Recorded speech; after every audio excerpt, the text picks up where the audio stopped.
The scripture reading will be out of the Book of Jonah, chapter 2. Jonah's prayer, and if you would follow along with me. Then Jonah prayed to the Lord his God from the stomach of the fish. And he said, I called out of my distress to the Lord, and he answered me. I cried for help from the depths of Sheol. Thou didst hear my voice. Thou didst cast me into the deep, into the heart of the seas, and the current engulfed me. All thy breakers and billows passed over me. So I said, I have been expelled from thy sight, nevertheless I will look again towards thy holy temple. Water encompassed me to the point of death. The great deep engulfed me. Weeds were wrapped around my head. I descended to the roots of the mountains. The earth with its bars was around me forever. But thou hast brought up my life from the pit, O Lord my God. While I was fainting away, I remembered the Lord, and my prayer came to thee into thy holy temple. Those who regard vain idols forsake their faithfulness, but I will sacrifice to you with a voice of thanksgiving. That which I have vowed I will pay. Salvation is from the Lord. Then the Lord commanded the great fish, and it vomited Jonah up onto dry land.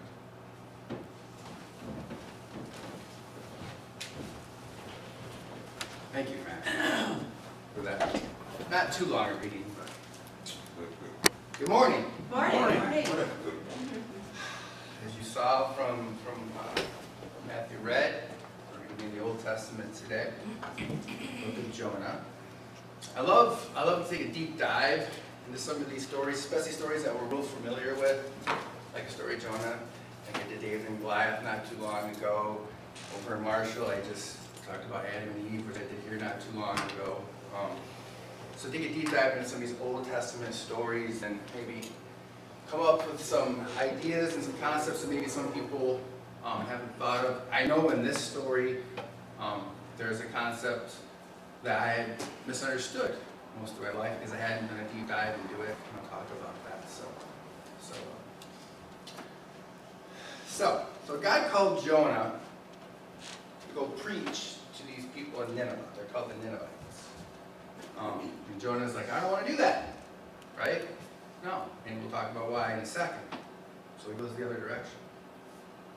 And remember, the Ninevites are some of the most brutal, disgusting, barbaric people on the face of the planet at this time. You know, they would think nothing of just cutting your head off if you said something that they didn't agree with. They would do things like stake people's tongues into the ground. Not nice people at all. But, and this is where I was mistaken for a long, long time. We know that Jonah wasn't afraid of them. Jonah wasn't afraid of going there. I think that's the mistake of the people don't, when they just hear about the story and they don't actually read chapter 4. They think that, well, he didn't want to go because he was afraid to be killed. It's not it at all. He doesn't want to go because he knows that if he preaches about God to them, they're probably going to repent, and God's going to forgive them and have grace and mercy on them. And he doesn't think they deserve it. We see this in Jonah 4, 1 and 2. Now, at this point, the fish had spit Jonah back up onto the shore, and he did go to Nineveh, and he did preach to them, to the king, and they did end up repenting, and the Lord did end up not taking wrath on them and forgiving them. And this is where it picks up. Verse 1. But to Jonah it seemed very wrong, meaning that the Lord did forgive them. And he became angry.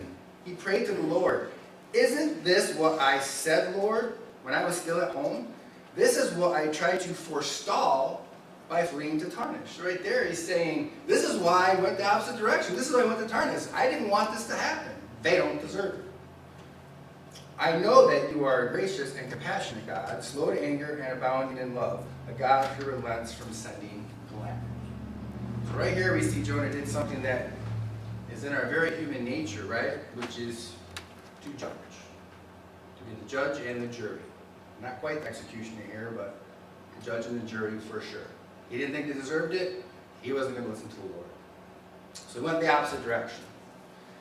He's on the ship and the waves come through, a big storm comes up, and the crew ends up tossing him overboard because they figure out by his words that he's the one, the reason this is happening.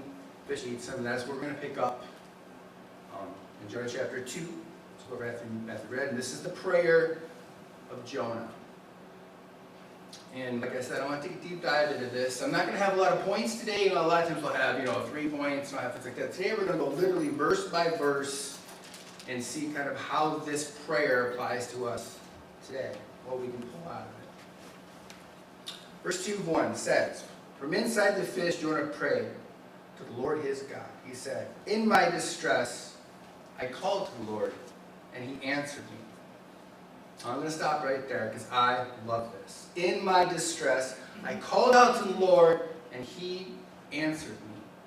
Mind you, this is right after Jonah not only is disobeying God, but said, "I'm going to go as far away from what you've called me to do as I can.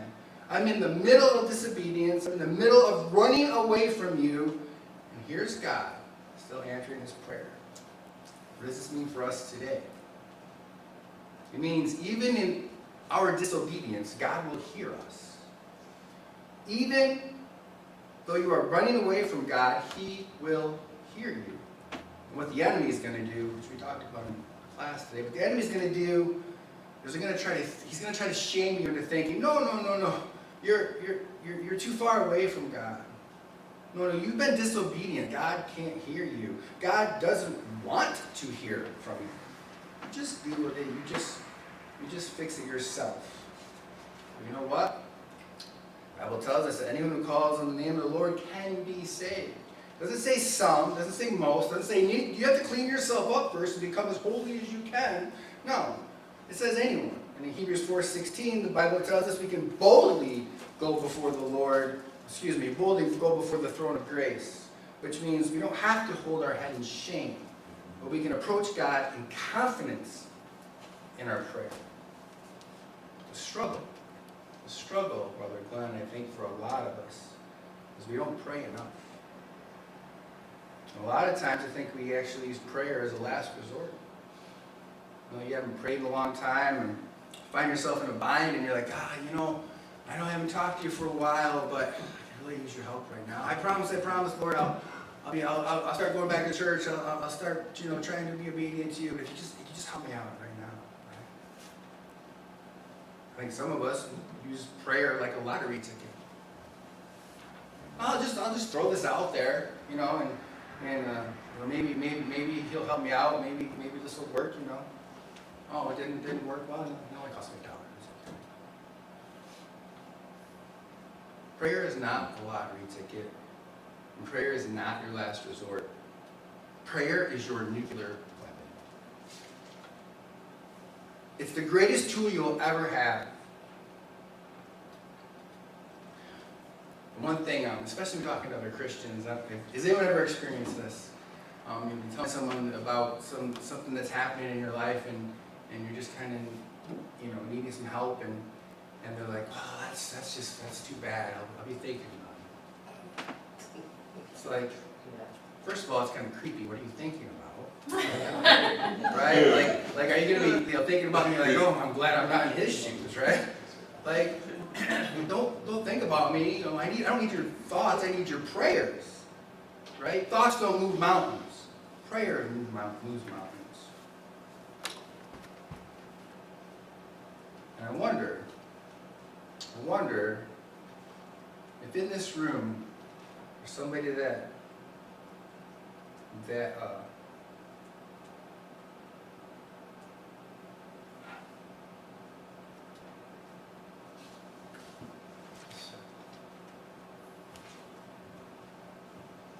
feels like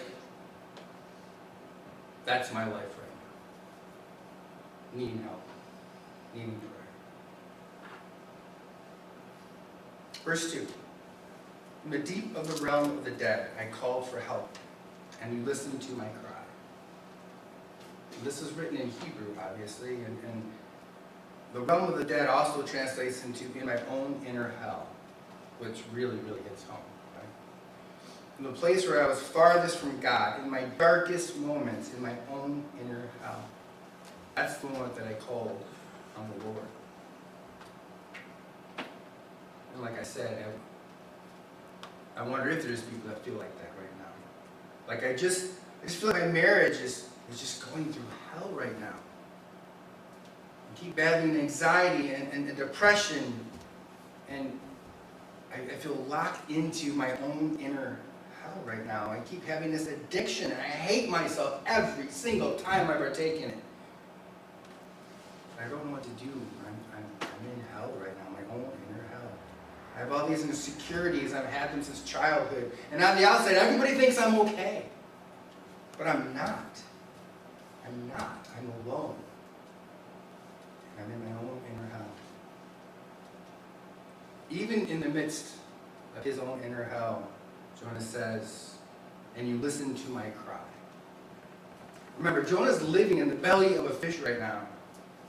What he's saying is, I'm actually helpless.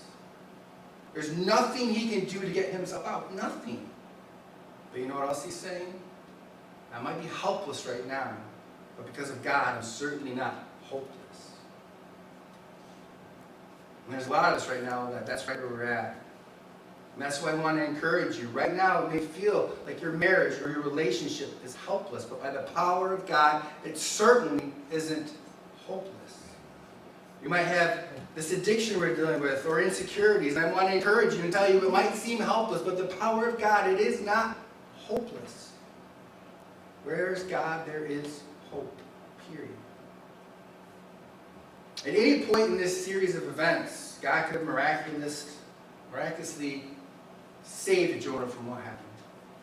He could have calmed the storm at any point. We know that Jonah said to the sailors, when they asked him, he was below deck sleeping, I think, and the storm came up, and they asked him basically, do you know what's going on here? Who's your God? Why is this happening? And he said, yeah. He owned up to it. He said, that's my bad. My bad. This is probably happening because of me. My God's not happy with me right now. And God could have acknowledged that and said, you know what? Certainly this is your bad. So let's just move on, right? I remember my daughter growing up. I was very lucky. She was a very compliant child. But I also think she learned kind of how to play things a little bit. Because I remember I would say things like, and she was always like this, say things like, Emily, I thought I asked you to clean your room, an hour ago. You know what, Dad, you're right. My bad. I'll take care of that right now, And I'd be like, okay, And, or 20 minutes later, Emily, I thought I asked you to wash the dishes off, and put them in the dishwasher. You're right, Dad, my bad. I'll take care of that right now. You did ask me to. And she was just so polite about it, and she responded exactly like a parent would want, rather than arguing with you. What's made you want to be like, never mind, I got the dishes, right? What's made you want to do that? But she didn't. She responded just right. She took responsibility. And God could have easily saw that and said, I appreciate Jonah, owning up to this. I'll just calm the storm. But he didn't. He let them throw him overboard. And you see, God, and this is kind of crazy, and it's kind of been messing with me, actually, when I was writing this sermon and thinking about this. Theologically, it kind of messed with me. Because what seemed like punishment was the miraculous hand of God. And it's pretty easy for us to look back now and see this in the story of Jonah, see what happened. But can we see that in the story of our own life? God was actively working when Jonah was disobedient, running, and desperate. Every phase of Jonah's story seems like punishment from God. But isn't it actually the grace of God? The favor of God? God sent a storm. That feels like punishment. Or is it grace? He had the sailors throw him overboard. Is that punishment? I mean, it seems like punishment to me. I've seen movies, walk the plank. Why? I've done something stupid. Walk the plank. It seems like punishment. Was it? Or was it the grace of God? Being eaten by a fish. It's cute in a coloring book, right? But we've all seen Shark Week, right? Yeah. It seems like punishment. But is it the miraculous grace of God? Maybe the phase you're in your life might feel like, where is God at? Why has He abandoned me? Why has He abandoned my family? It seems like He's punishing me. Is He? Or is it the grace of God? We say a lot of times, God, please do this for me. And if you could do it as soon as possible, in the kind of the way I need you to do it, I would really appreciate that. And then He doesn't do it in our time or how we need, we panic. Here's what I want to encourage you. Stop neglecting the little things that God may be doing to take you to the destiny He created you to live in. Why? Because God's plan is better than your plan. Maybe God's got you in a 10-step healing process. And maybe you're on step 9 and you have no idea you're even in this process. So what do? You stay faithful. You stay faithful. You stay faithful. And God's going to see you through it. Maybe you're in step 5 in the development process and you're on step 4.785. And you have no idea. You may be really close to the end. Don't give up. Don't you give up. God is not abandoning you. Maybe you're praying and you're getting impatient. Just remember this. Remember how different and awful your life would be if God said yes to every single silly little prayer you ever made. Ladies, remember in 9th grade? Remember Frank, the football player? Oh, Jesus, please, God, let me marry Frank. Right? Well, now Frank's on Facebook, and Facebook Frank ain't nearly as cool as football Frank, right? You're like, oh, Jesus, thank you for not letting me marry Frank. He's a child of God. Frank's a child of God. Just not for you.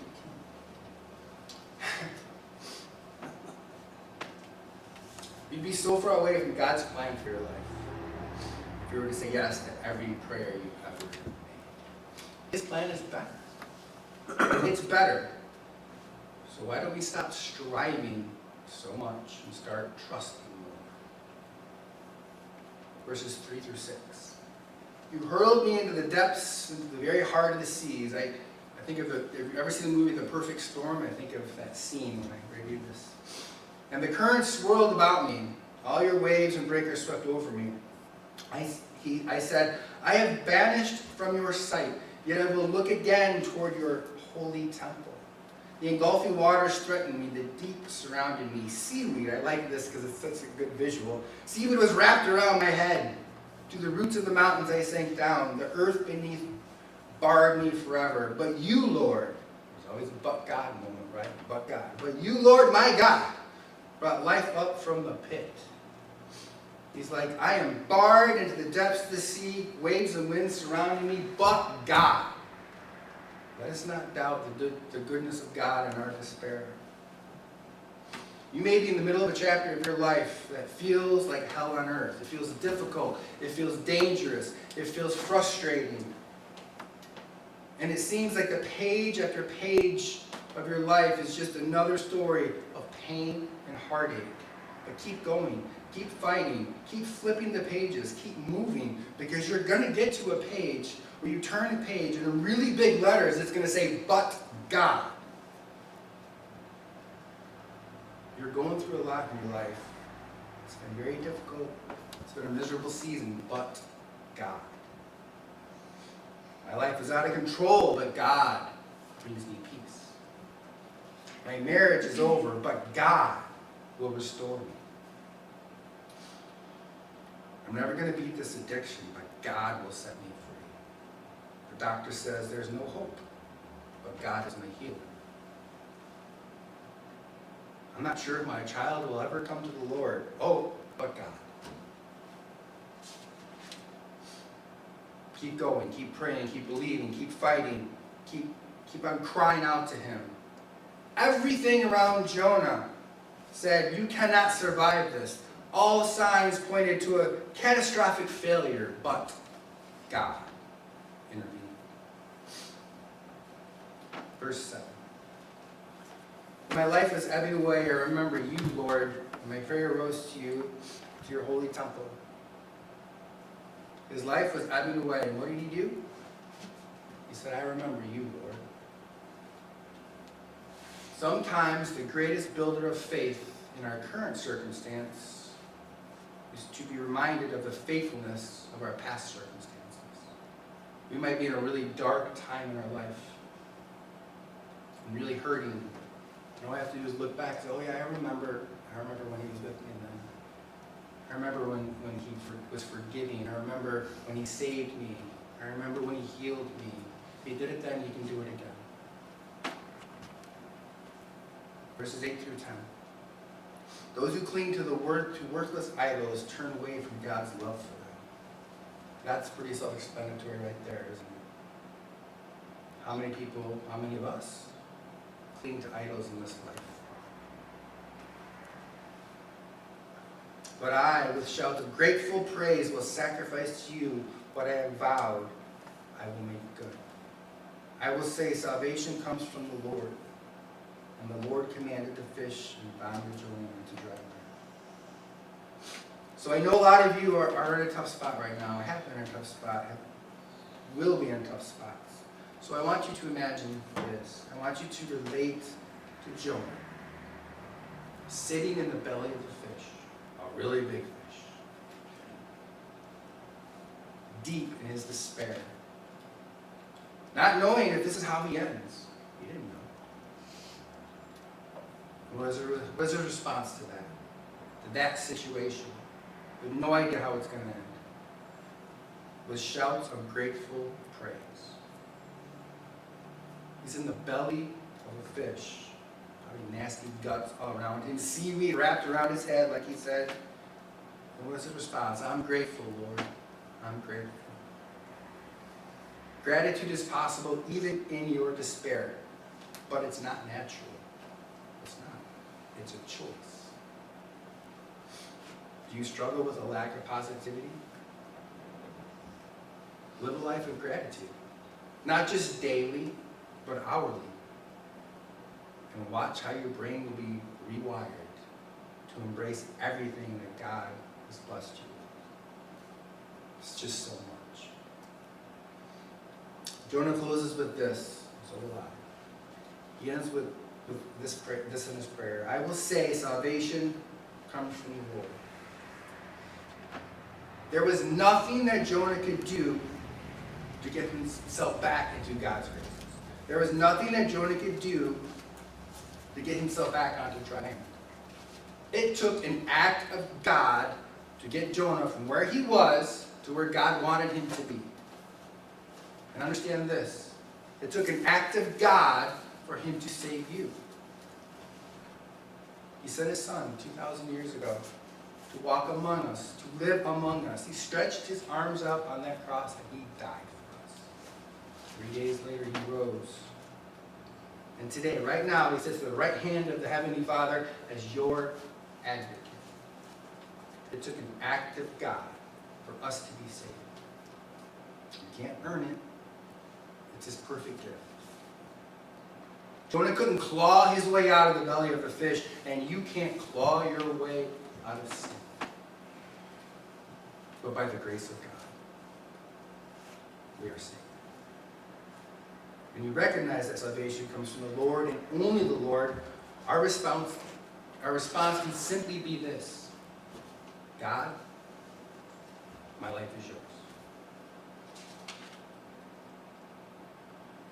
He gave a disobedient, sinful Jonah a second chance at redemption. And he's done the same for all of us. How will we respond? The choice is yours. if you need to respond to the invitation today, I encourage